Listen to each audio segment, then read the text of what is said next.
Now let's talk about the derivative of a constant and a variable. So let's first find the derivative of the following by definition. So by principle or by definition, by the first principle or by definition. They're the same thing. So the method that we discussed earlier, we'll try to find the derivative of f of x is equal to c by using that method, basically by definition. So c here is a constant. It can be any constant. So as you remember, there were 4 steps, and the first step was taking the increment on both sides. So the increment over here will be f of x plus delta x, obviously, but on the right hand side it's a constant, and if you remember, there is no increment of a constant. A constant is a constant. It does not change in any way. It cannot be incremented or decremented, so it will remain as it is. So this is the first step. And the second step was subtracting equation 1 from equation 2. So when you subtract them, this f, you will subtract f of x from this f of x plus delta x. So this is what you'll get on the left hand side, and c will be subtracted from c, and so you get c minus c, which is equal to 0. Now you move on to the third step, which was dividing both sides of the equation by delta x. And as you remember, you will divide this left hand side by delta x, and you also divide this right hand side by delta x, and obviously 0 divided by anything is equal to 0. So this is what you get. Now step 4, take the limit as delta x approaches 0 on both sides. So you'll apply the limit over here, and this now becomes delta y. So basically this is the formula for the derivative, and this is what you must get at the end. And when you apply the limit on the right hand side, which is 0, so obviously that will just result in 0, because obviously there is no delta x over here, so it will just remain 0.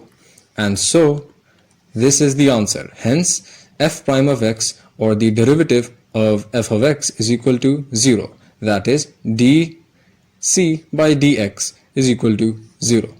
That's really simple. Now let's move on to the derivative of a variable, which in this case is x squared. So we must find f prime of x. So basically the change in f of x with respect to x. Now the first step was to take the increment on both sides. So f of x plus delta x is equal to x plus delta x whole square, because x over here, when f of x is equal to x squared, so you'll just place whatever is over here instead of this x over here. So x plus delta x whole square. I hope that's clear. Now the second step was subtracting equation 1 from equation 2. So first of all, you'll subtract this f of x from f of x plus delta x, and that is what you get over here. And then you'll subtract these two. So x plus delta x whole square minus this x squared in equation 1. And now when you expand this x plus delta x whole square, you get this by the algebraic identity, which was a squared plus b squared is equal to a squared plus 2ab plus b squared. And so this just becomes x squared plus 2x delta x plus delta x squared. And obviously this minus x squared will remain as it is. And now you can basically just cancel out these two, because x squared minus x squared is 0, and this is what you get. And you can also, and now you'll take delta x common from both of these terms. So this now becomes 2x plus delta x into delta x. Now we move on to step number 3, which was to divide both sides by delta x. And so you'll divide both of the left hand side and the right hand side, which was this over here, by delta x.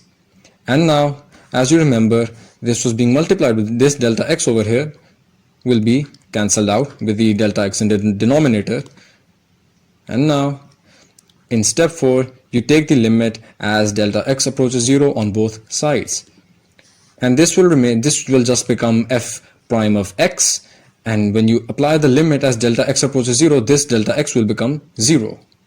And so you get 2x plus 0, and that is basically what f prime of x is in this case. So 2x, f prime of x is equal to 2x.